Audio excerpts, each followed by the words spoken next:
moon, the sickle moon, which the Catholic Church had on the clock. It was a symbol of Baal or Baal. Inside this mosque, there are of course no pews, because in Islam you bow down and kneel on the floor on a carpet.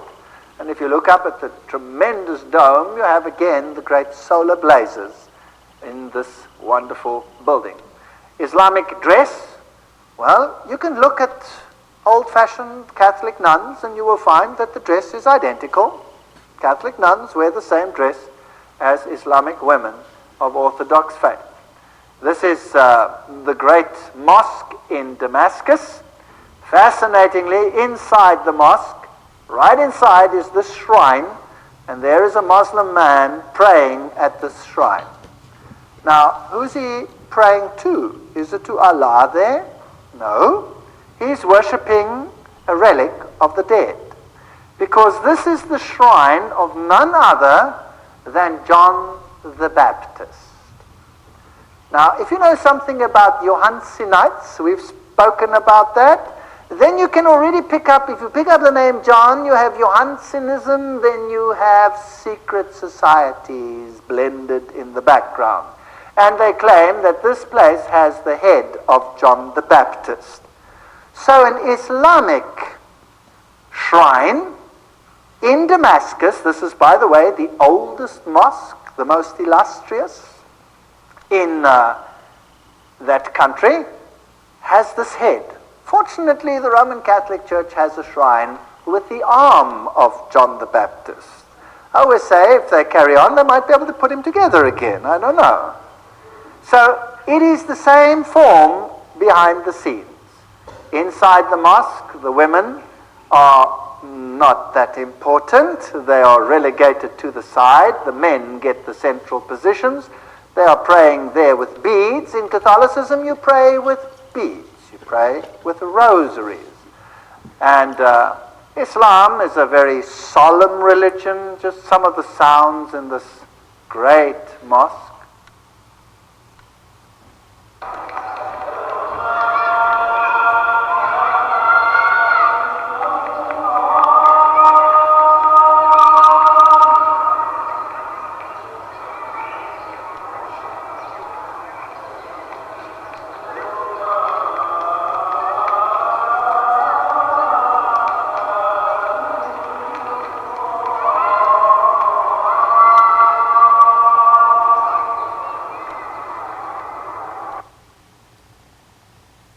Now, which other religion has the priesthood just for men?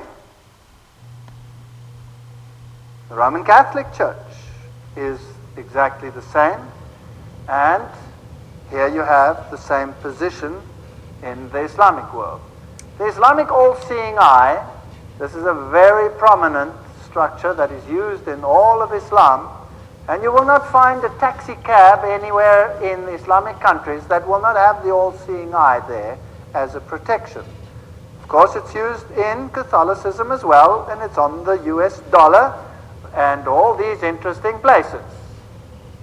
There's of course the Eye of Hathor, the Eye of Osiris, on an Egyptian temple. There it is on a Roman Catholic pulpit, another one on a Roman Catholic cathedral. Masonic author Carl Claudy writes, "This is one of the oldest and most widespread symbols denoting God.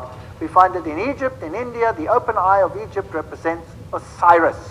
In India, Shiva is represented by an eye, and the Encyclopedia of Freemasonry says the all-seeing eye is an important symbol of the supreme being borrowed by Freemasonry from antiquity. On the same principle, the Egyptian represented Osiris." So, Islam uses the symbol, Catholicism uses the symbol. I'm just showing you some comparisons. To the ancient Egyptians, the right eye symbolized the sun, the left eye the moon. So there you have, again, the two aspects of the sun god. Bailey then goes on to mention, this is Alice A. Bailey, that the eye of God is Shiva or Siva, the destroyer. Remember, Shiva is the Indian god who is the equivalent of Osiris. Shiva is also a synonym for Satan. Is it possible that both religions in the inner circle worship the same Lucifer, but that the outer court knows nothing about this? Well, who was Baal? Encyclopedia of Freemasonry. Whenever the Israelites made one of their almost periodical deflections to idolatry, Baal seems to have been their favorite idol. In Tyre, Baal was the sun, Ashtoreth the moon, and so we have all the evidence that they know exactly what they're doing. There is no contradiction here, for Set is the Egyptian devil and Shiva is the Indian god of destruction. Both names, Set and Shiva, are listed in the Satanic Bible as another name for Satan. And Elena Petrovna Blavatsky affirms, now we have to remember that Shiva, Palestinian Baal, or Moloch, and Saturn are identical. Is it possible that both religions serve the same master behind the scenes and that the masses are deceived, just like in Catholicism? Beautiful people who are kept ignorant. And the sincerity of the Muslim duped and misused because they are goyim, catechumens. Elena Petrovna Blavatsky links Set to Satan. Hermes, the god of wisdom, is called Tot Set, Satan. All of these. Ancient Egypt, Set was worshipped under obscene homosexual rituals. And they had temples in which they had these homosexual rituals. For example, the Luxor temple. Now, I have lots of slides of the Luxor temple because I was there. I took many pictures at the Luxor temple, but I'm not going to show them to you because they are pretty naughty. Have you ever been? Who's been to Luxor here? Well, if you've been to Luxor and you go to the one wall, you will see that the phallus was very important. And the pictures are not for display. I have them, but I won't show them. Now, this is an ancient pagan site, the Luxor temple, one of the great relics of past times. Now, here we're going into the entrance, and oops, what's that? That's a mosque. Now, where's that mosque built? You don't mean the mosque is built into the Luxor temple? Is that possible? Well, let's go a little bit closer. Yes, there it is. It's in the Luxor temple. What does that tell you? If you had to build a Christian church today, would you go and choose the ancient pagan temple of Baal and build your church right in it? Yes or no? No, of course not. But what if the secret religion is really the same old ancient religion of Lucifer worship? Would you then perhaps do it? Perhaps, yes. So there they've done it. It's built into that temple. Amazing. On the ruins. Now let me take you to the temple of Baal, which is in another country, in Lebanon. And there it is. And on the Baal site, which is the same deity, by the way, what is that? That is a Roman Catholic place. A Roman Catholic church, on the same site. There is the cross, there's the temple of Baal. Why build it on the same site? Why have the same rituals? Catholicism does it, Islam does it. Do you think they have an agenda? And if we go into the great Catholic places, this is the place where Mary apparently ascended. Here is the great cathedral in Jerusalem. On the floor, you have the solar circle with all the signs of the zodiac, which, by the way, God forbids. God forbids. And this is the place where Mary lay, and then she ascended, of course, to heaven. I didn't know what they'd done, but you know, this woman proceeded to tell me. Now, I hear a lot of people try to tell me in the various places that we travel and go. I hear a lot of Roman Catholics try to tell me I've been in so many cloisters, I know all about them. But you know, a Roman Catholic can lie to you, and they don't have to go to confession and tell the priest about the lie that they told, because they're lying to protect their faith. They can tell any lie they want to protect their faith and never go to the confessional box and tell the priest about it. They can do more than that. They can steal up to $40 and they don't have to tell the priest about it. They don't have to say one word about it in the confessional box. They're taught that. Every Roman Catholic knows it, and every Roman Catholic, you'd be horrified, you know how many of them steal up to that amount. and many of them lie. We've dealt with them. I've dealt with hundreds and hundreds of them. I've seen a good many of them fall into the altar and cry out to God to save them. And you know, before they're saved, they look into my face and hold my hand and lie to me. But after God gets a hold of their heart, then they want to make right what they've told me because they realize they've lied about it. But as long as they're Roman Catholic, they're permitted to lie, and it's the saddest thing. And you can't expect them to know God because God does not condone sin. I don't care who you are, then you'll understand that we don't know about this. This is kept from the little sisters until we've taken our black veil, and then it's too late. I don't carry the keys to those double doors, and there's no way for me to come out. The priest will tell all over the whole United States and other countries that sisters, or nuns rather, can walk out of convents when they want to. I spent 22 years there. I did everything there was to do to get out. I've carried tablespoons with me into the dungeons and tried to dig down into that dirt because there's no floors in those places, but I never yet found myself digging far enough to get out of a convent with a tablespoon, and that's about the only instrument. Because when we're using the spade, and we do have to do hard, heavy work, when we use a spade, we're being guided, we're being watched by two older nuns, and they're going to report on us, and I'll assure you, you're not going to try to dig out with a spade, and you wouldn't get very far anyway, because they made those convents, or built those convents, so little nuns cannot escape. That was their purpose in building them as they build them. And there's no way for us to get out unless God makes a way, but I believe God's making a way for numbers of little girls after they come out of the convent. All right, now when the time comes, I think I was 18 when the mother began talking to me. Now, I planned to come out, see, after my white veil. I wanted to be a little nursing sister in the Roman Church. But the Mother Superior, I suppose she was watching my life. I suppose she realized I had much endurance. I had a strong body. And I believe the woman was watching me because one day she asked me to come into her office and she began to tell me, Charlotte, you know, as I take those vows, she opens a little place in the lobe of my ear and takes out a portion of blood because I must sign every vow in my own blood. And after that happens, then I'm going to take the vow of poverty. Now, when I sign that vow, I sign it thus, and I'm willing to live in crucial poverty the balance of my life as long as I live. And what that poverty is like, of course, we don't know. And then my next vow, I'm going to vow of chastity. And you know this vow, of course, you know what it means. I'm taught to believe that I'm married to Jesus Christ. I'm His bride. I'll always remain a virgin. I'll never legally marry again in this world because I have become the spouse of the bride of Jesus Christ. After the bishop married me to Christ, he placed a ring on my finger, and that meant I'm sealed to Christ. I'm married to Him, and I accepted it because I didn't know any better. And now here I am, taking a vow that I would always remain a virgin because I'm the bride of Christ.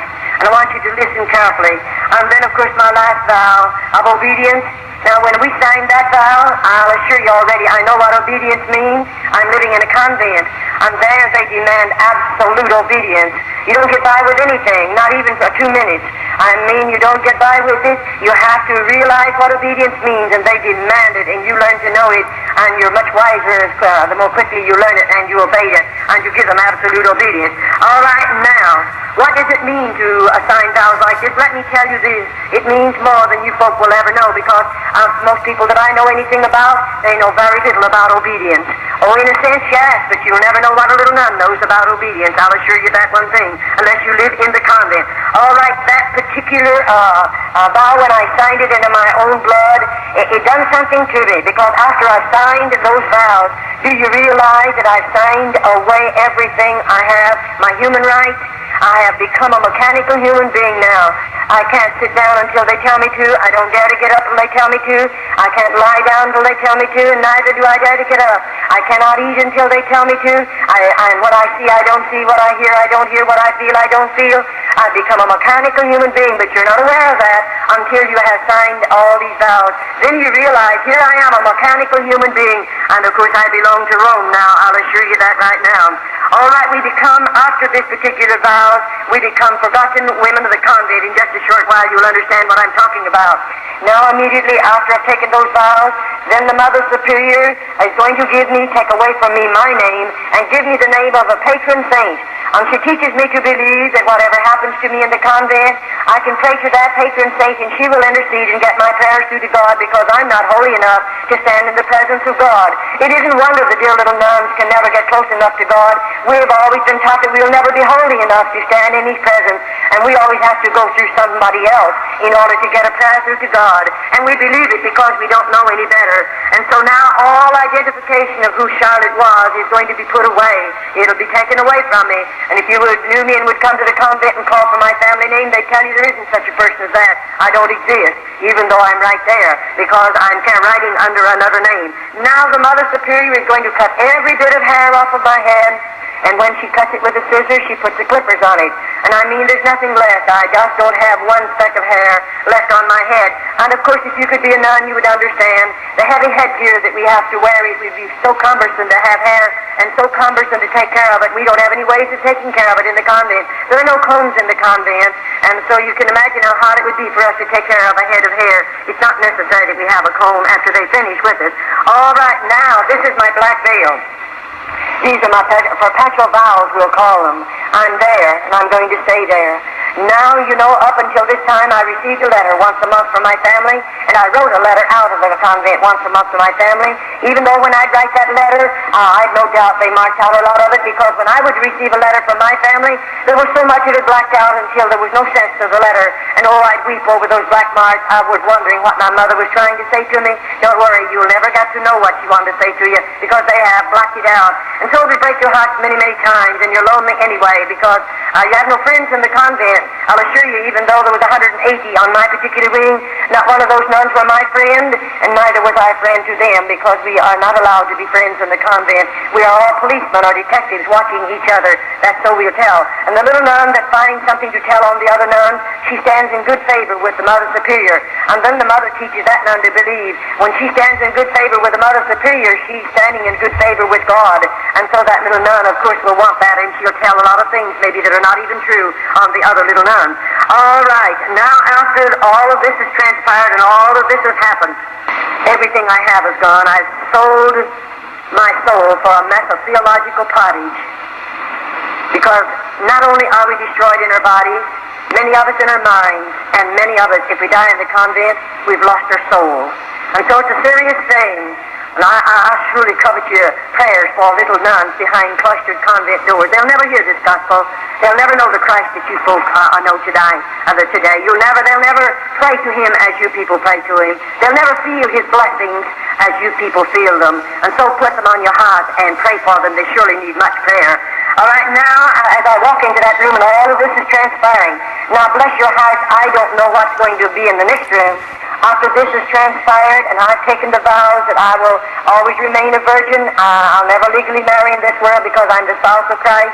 And then after this, the Mother Superior leads me out into another room, or rather she opens the door, and I'm to be sent into that room. And when I walk out in that room, I see something I have never seen before. I see a Roman Catholic priest dressed in a holy habit, and he walks over to me and locks his arm in my arm, which he had never done in the first part of my convent life. I never had a priest to insult me in any way. I never had one of them to be even unkind to me in the first part of my convent experience. But here he is now, and of course I didn't understand what it was all about. And I didn't know what in the world the man really expected of me. And you know, I pulled from him because I felt highly insulted. And I pulled from him and I said, "Shame on you." And it made him very angry for a minute. And he said, the Mother Superior must have heard my voice because she came out immediately.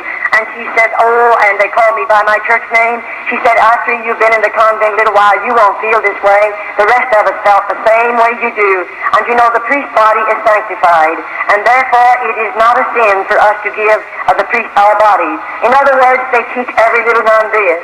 As the Holy Ghost placed the germ in Mary's womb, and Jesus Christ was born, so the priest is the Holy Ghost, and therefore it isn't a sin for us to bear His children. And let me tell you, that's what they come to the convent for. No other purpose in all of this world do priests come into the convent but to rob those precious little girls of their virtue. And I'll assure you, we'll be telling you a little later in the testimony just what they really do after they come in under those particular deals. But may I say, now every bridge has been burned out from under me. There's no way back. I can't get out of the convent even though I pled. Oh, how I pled with that priest. Send for my father. I want to go home. I don't want to go any farther, only to laugh in my face. And let me tell you, that's when you stand alone, and you don't know who to turn to, and you're a victim of circumstances, and you live in the convent because there is no other way to get out of the convent. And I'll assure you, I stayed in the convent until God made a way for me to come out. And so after all of this, now my mail will stop. I'll never receive another bit of mail from my family. Never another letter. I belong to the Pope. I belong to Rome. And then after all of this, the Mother Superior, after taking these particular vows, and the priestess invited me to go to the bridal chamber. You say, did you go? No, definitely not. I didn't get to the convent to be a bad woman. It would have been much easier to stay out of the convent to be a bad woman. You wouldn't go into the convent and live in the poverty we live in, and to suffer as we suffer to be a bad woman. No girl would do that. And it would have been much easier to stay out of the convent if I wanted to be a bad woman. But I went there to give my life and heart to such a God, and that was the only purpose I had in going there. And here this priest is, and of course I didn't go to the bridal chamber with him. I had a strong body then. One of us would have been wounded because I would have fought until the last drop of blood. And you know, it made them very, very angry, I'll assure you. But I didn't go to the bridal chamber with him. But now I'm going to have to go to penance the next morning. And of course this will be a heavier penance because of what I've done already. And when the Mother Superior says we're going to do penance the next morning, I'm going to be initiated. I lived above on the first floor until my black veil. After the black veil, they take me one story under the ground. And I lived from there on until God delivered me under the ground. I didn't live in the top part of the buildings at all. But you know, as we walked into this room, it's dark and it's very cold. And when we walked in, we came from back there somewhere. We come walking toward the front, and I walked along beside the Mother Superior. And when I got near the front, I saw those little candles burning. Anywhere in the convent, you'll find the 7 candles burning. And when I came a little closer, I saw the candles, but I couldn't see anything else. And I wondered, what's she going to do to me? That's the thing in our heart, that we can't get away from it because we have fear. And when I come a little closer, I saw something lying on the board there. And you know, when I came real close, then I realized, here's a little nun lying on that board. I'll call it a cooling board because it was that. And just as long as her body, and there she was, and when I could see where the candles flickered down on her face, I realized that child is dead. And oh, I wanted so much to say, how did she die? Why is she here? How long do you keep her here? But you remember, I signed away every human right. And so I can't say one word, but I stood looking. Then the Mother Superior said, you stand vigil over this dead body for 1 hour. And at the end of the hour, a little bell is tapped, and another nun will come to relieve me. And may I say, I was advised every so many minutes, I have to walk out in the front of that little body and sprinkle holy water and ashes over the body and say, peace be unto you. And I did exactly what they told me to do. Oh, it was a terrible feeling. I'm not afraid of the dead. It's the live people we have to be very cautious about. And I wasn't afraid of that little dead nun, but oh, my heart ached for her. And, you know, after the bell tapped and I realized my hour's gone, the nun who comes to relieve us comes back here somewhere. And see, of course, we walk on our tiptoes. No noise is made in the convent. And when they don't speak, they just touch you. And of course, my being down there with that little dead nun, and I was full of fear. When that girl laid her hand on my shoulder, I let out a scream, a horrible scream, from fear, just fear. And you know, I didn't mean to do it. I didn't break that rule on purpose, but I was scared. And immediately, of course, I had to come before the Mother Superior.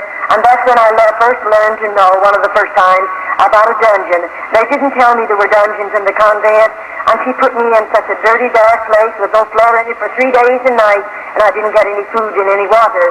And I'll assure you, I didn't scream anymore. I tried so hard not to break the rules of screaming, because there is a dungeon, and I know they'll put you in it. And let me tell you right now, it's not a nice place to be. After you've been in one of those places, you'll know what it feels like. All right now, I say this before I go any farther, that popery is a masterpiece of Satan. I said it's a masterpiece of Satan, with its lying wonders and its traditions and its deception. It's a terrible thing when you know about it. And so as I come down into this room, and she took me, let me look at this little girl, and that particular, if we call it a pinch, is over. Now the very next morning, she said again to me, Charlotte, you're going to do penance. Not the next morning, it was 3 days after, because I spent 3 days and nights in the dungeon. And the next, next morning, whichever it was, she said, you're going to do penance. She took me down into another room, not the same room. And when we come walking down this time, I could see that big piece of wood, but I didn't know what it was. And when I came a little closer, there was a cross. It was made of heavy timber. I might say it was maybe 8 or 10 feet high, very heavy, and that cross was sitting on an incline like that. And she had me walk over here at the base of the cross, and she said, now strip your clothes off, and I took my clothes off, and then she made me down to my waistline, then she made me drape my body over the foot of that cross, and she pulled my hands underneath and bound them to my feet, and then, you know, that's where I'm going to spill my blood. And she had not told me how, and neither could I ask how I would spill it. And she gave 2 little nuns that came with her a flagellation whip.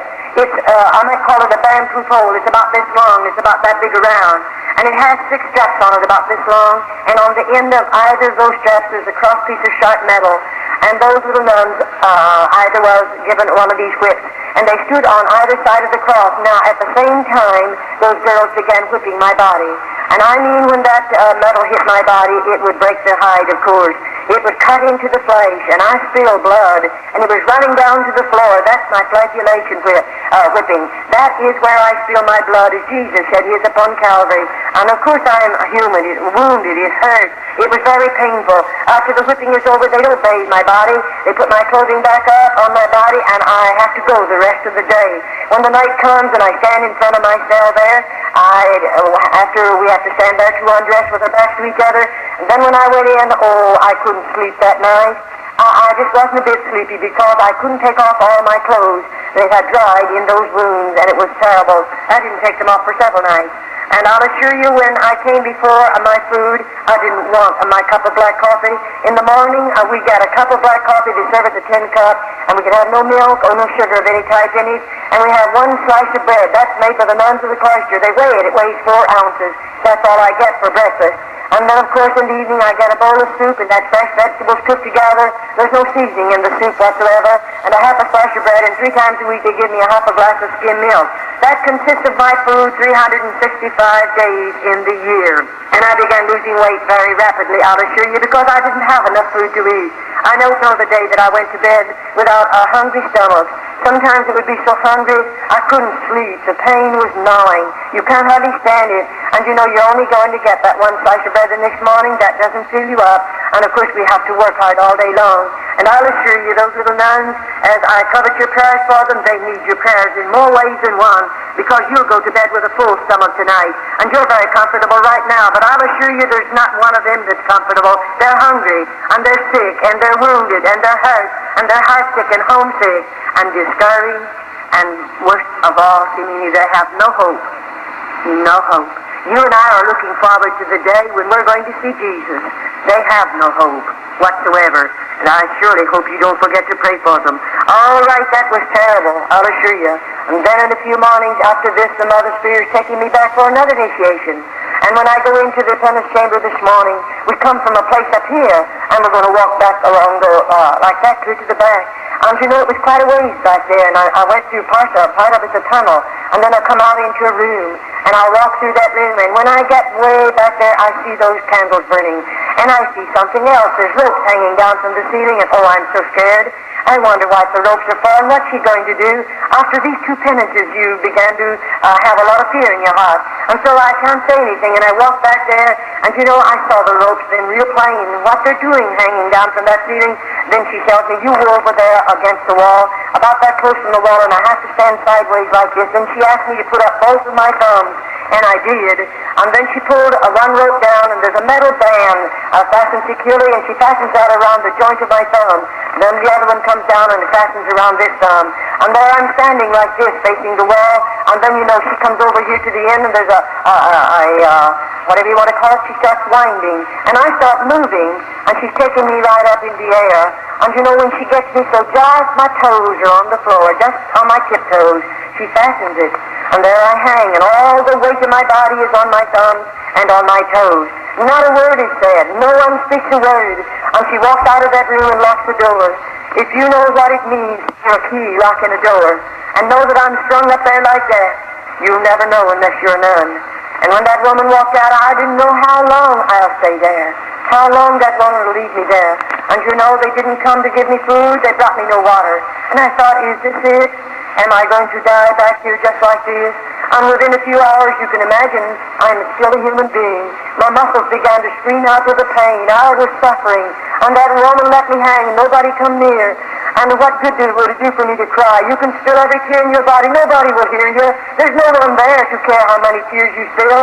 And so I just hung there. And finally, I began to seemingly, I felt like I couldn't stand it.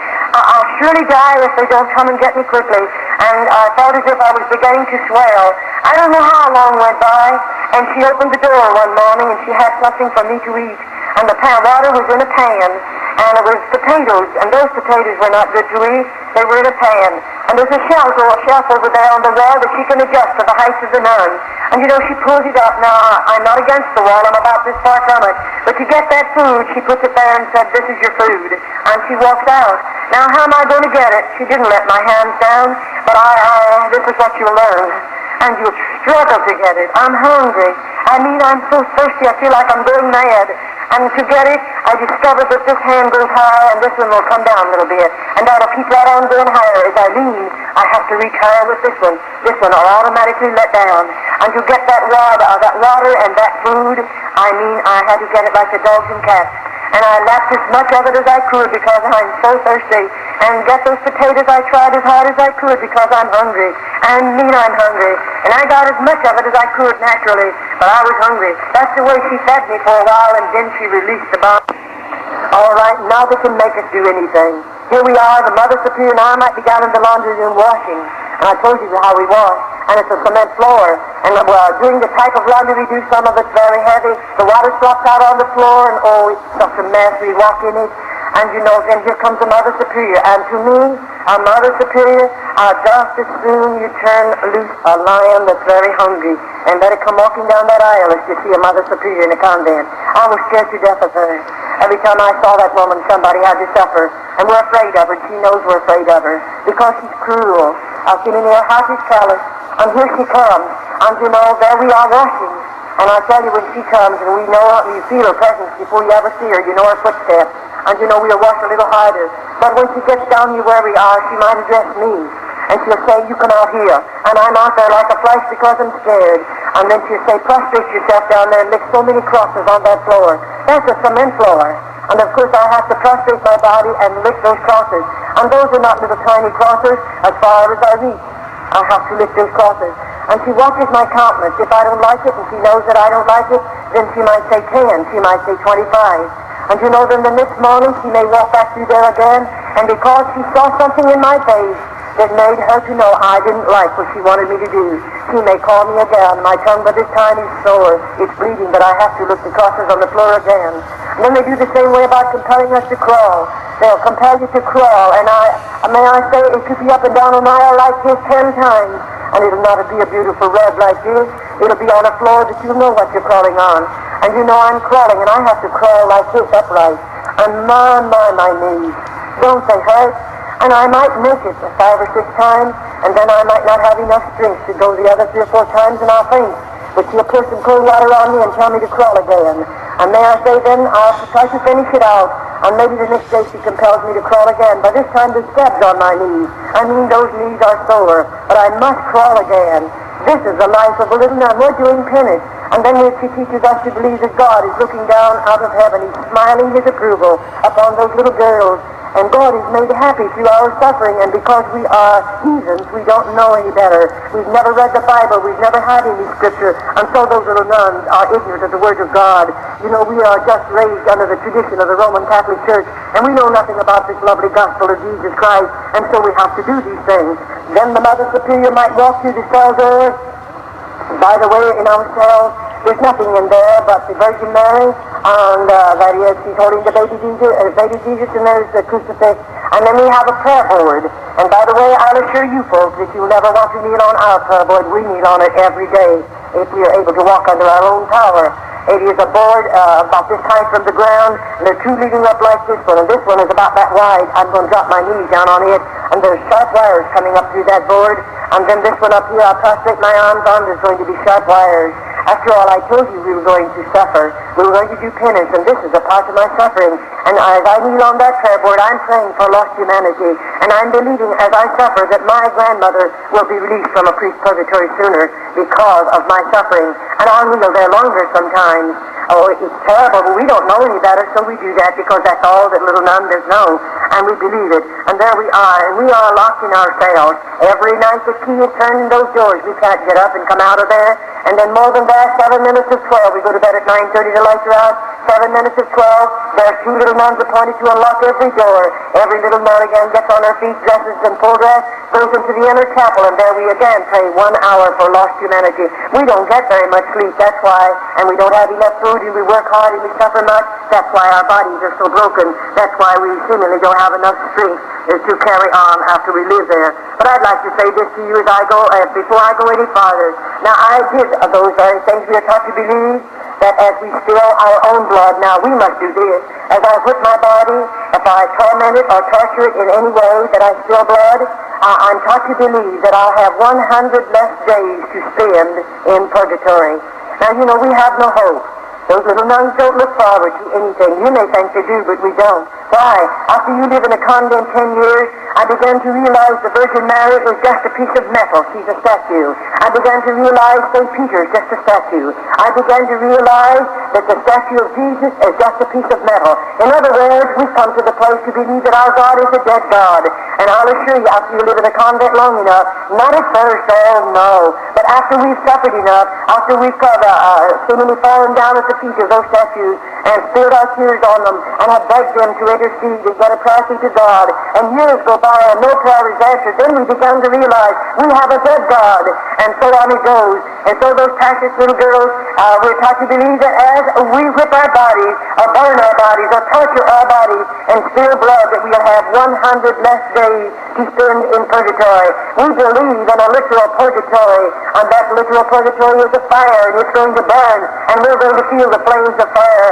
And you know, when I say nuns are forgotten women, just who do you folks think is going to say a prayer or go and pay the priest to have a high mass for a little nun that's in a convent? I wonder who's going to. Why? Because they'll not even be notified. When many of those little nuns die, there's no notification of them whatsoever. A parent won't even know when they're dead. So who's going to pray us out of purgatory, or rather buy us out of purgatory? No, we realize after we're in there for a period of time that there is no purgatory. And of course, you know there isn't, and I know there isn't. And there is no purgatory. The only purgatory the Roman Catholic people have is a priest's pocket, and they're filling his pockets with coins in order to pray for the dead.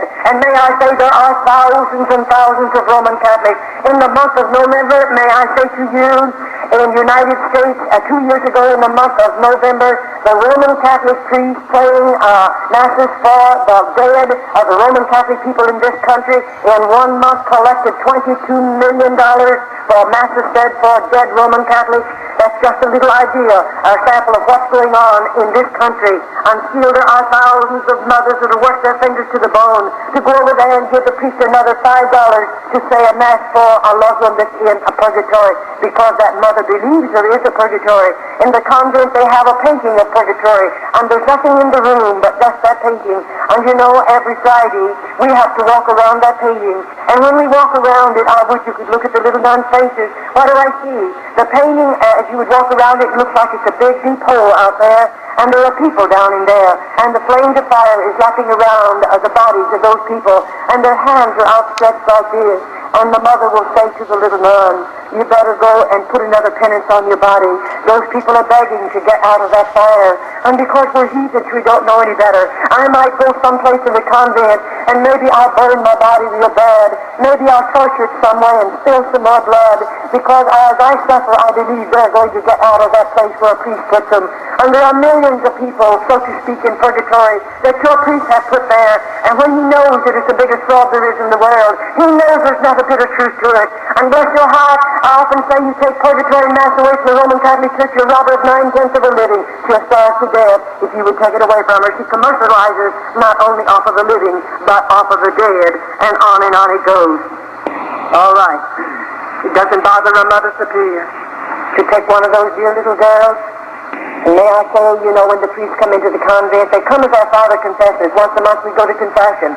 And we don't want to go, don't you worry. Many the time have got in the very back row. I didn't want to go in there. I know who's out there. One of them, I may not know the particular man, but I know he's a priest. And I know those priests. I certainly have seen them enough. I've lived there long enough. I certainly have had contact with every one of them, and I'll assure you just one thing. I don't trust one single one of those in the convent. Now, we're not telling you about every priest. I don't know all the priests. I'm just talking about the convent and my personal testimony of convent life. And you know, we know something about what's out in that room, and here we are. We know we're going to confession today. It may take all day long, and here he comes. And I have never seen a Roman Catholic priest come into the convent that I was in without intoxicating liquor under his belt. And I say a man or a woman, regardless of who you may be, when you get liquor under your belt, you're not a man, neither are you a woman. You become an animal and a beast. And so we have a beast sitting out there. There's a straight, black high-bottomed chair, no other furniture but the crucifix of the Virgin Mary. But here he was sitting on that chair right out there in the middle of that room. Now here a little girl has to walk out there alone, and she has to kneel down. Think of it. Why, bless your heart, I really sometimes, I'm saved now, I'm out of the convent, and I now look back at that Roman Catholic priest, and I often say, I'm sure he was a twin brother to the devil, because he's full of sin, he's full of vice, he's full of corruption. And we go out there and kneel down at his knees. Now, you're a lucky girl if you get away from that man without being destroyed. Why, he's drunk. He's a beast. He's not a man. Oh, he has a holy habit on. He's an ordained Roman Catholic priest. And so I'll assure you, we don't like to go to confession, but we must go once a month. And those little girls can't help themselves, and nobody comes out into that room but the priest and I until it's all over, and then we can come back, and the next one will have to come. And I'll assure you, we don't appreciate that day.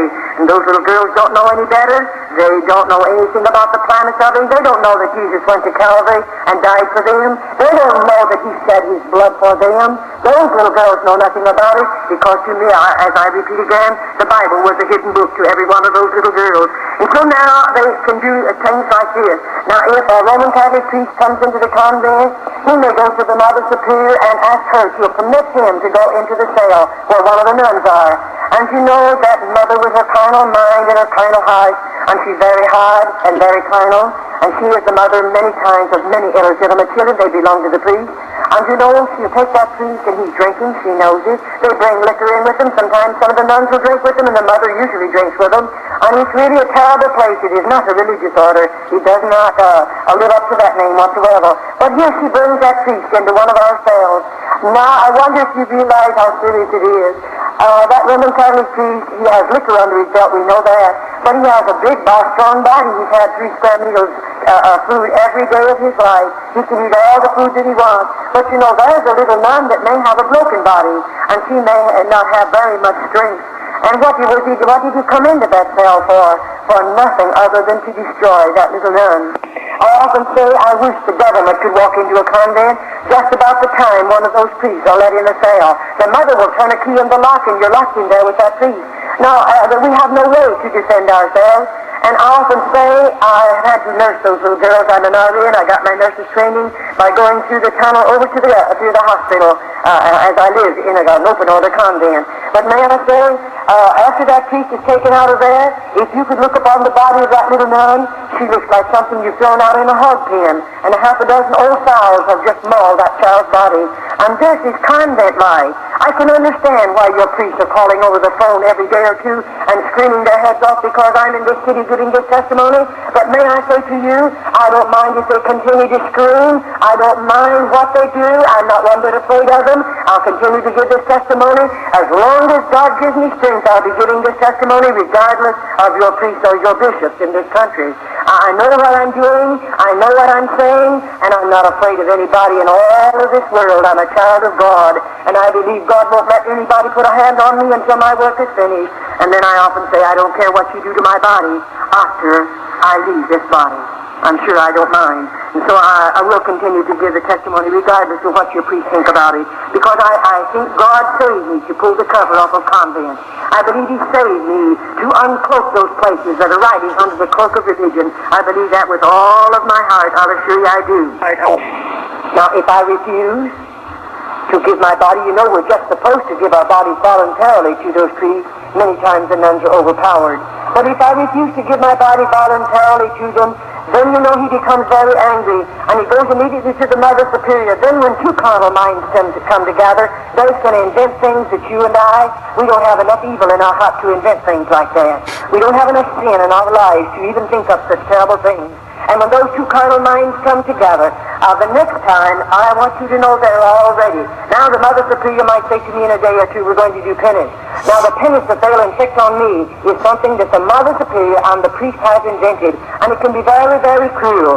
They might take me down into one of the dirty dungeons, and there's no floors in those places. And you know, they have a place down there, there are rods about 3 feet long. They have a bird down into cement, and at the top of it there's a ring about this big, sticking out of the ground. They have some leather straps fastened there. And when they take me down there, they put my foot either through those rings, and then they strap my ankle securely. Now I'm standing with my feet in those rings. All right, they're going out of there. They're going to leave me locked up in that place by myself, and it's a dirty place. Well, I might stand there for 2 or 3 hours if I have strength enough in my body, but what do you think's going to happen to me then? I can't stand any longer. Sometimes we faint, sometimes we just become exhausted and we go down. But when I go down, it flips my ankles over like that, and I can't do anything about it.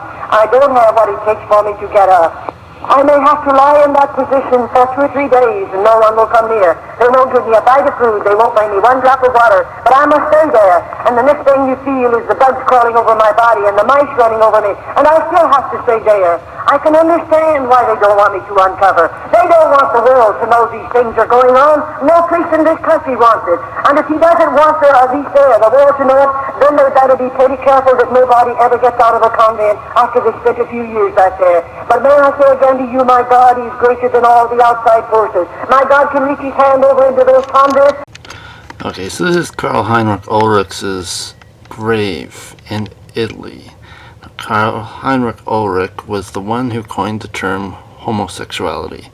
There was no word in any language for homoerotic behavior to be termed as a natural human thing in any language anywhere in the world until Germany created a word for it in 1860s.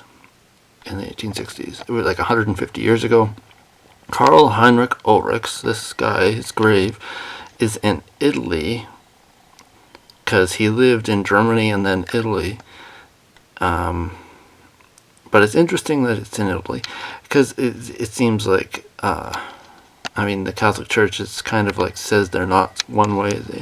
They helped create communism, and they created they've been controlling the world a lot. Like the Alps. Germany, Italy, France, Switzerland, it's all the Alps, right? Anyways, I'm just showing this because this video is showing the connection between Catholicism and Muslims and homosexuality and whatever, right? So I just thought I'd throw this in and to show that. And I'll put this link to the website below. It's called oneevil.org, and it just in the 20th century the 25 most evil people in the 20th century, and it shows it. Adolf Hitler is number 8. Joseph Stalin, he was a Catholic priest, actually, an ordained Catholic priest. But he was behind the starting of communism, and that's centralized world government. When you look at it now, the world economy is entirely revolving around the Alps. Switzerland, basically, 901 bank in Switzerland, UBS Bank, is $900 trillion in banking scams. That's a world economy right there. Anyways, it's all done by the same little group.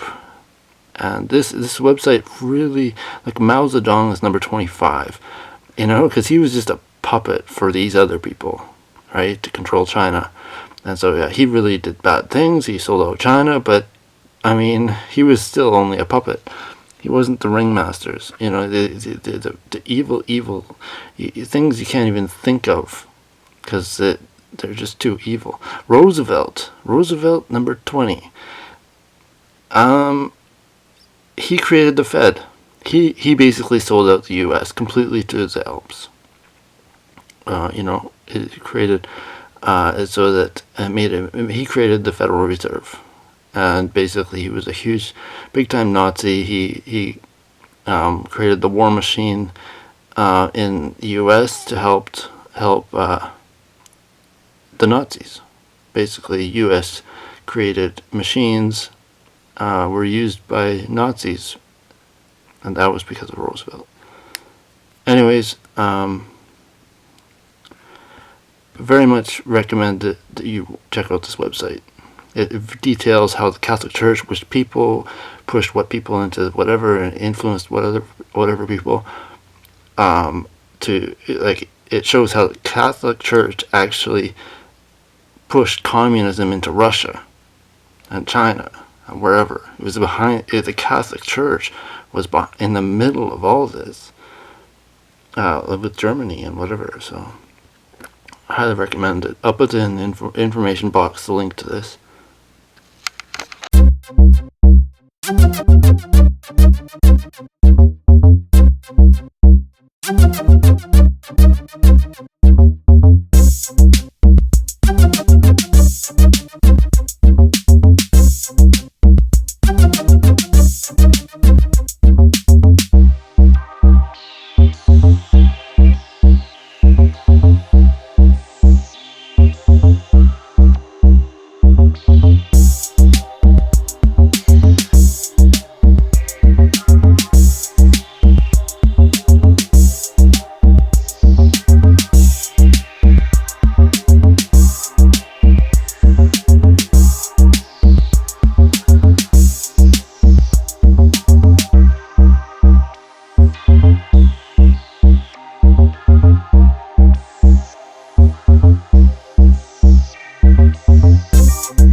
So here's a pyramid. Well, it's supposed to be a pyramid in 3D, a real pyramid.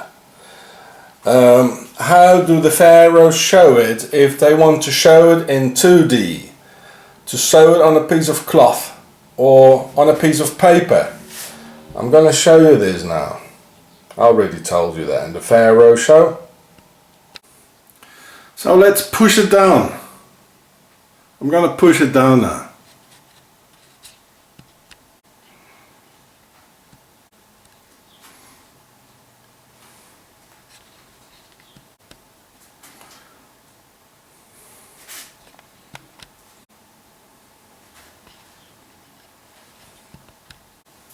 Well, there you go, a Templar's cross, as the Templars founded Switzerland in 1291. And yeah, like the Iron Cross, the Germans have it. Well, I mean, the Swiss financed the Germans, as we know, as I showed you in my film, as Hitler came here in 23. So they paid him, and he had to obey them, right? Even the Pope has it. So this is a fold-out pyramid. The pharaohs are ruling the whole world. And now if you just push it down or fold it out, now it's ready to be sewn on a jacket or on a shield or at the Pope's clothing, right? The Templar's cross is pharaonic. Look at it, the bloke is even wearing the sign. He's wearing the sign of the devil, right under. He's one of the pharaohs, the priest of Amun. As if one is not enough, it's full of it here.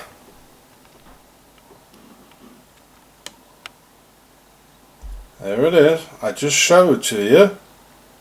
It's a pyramid.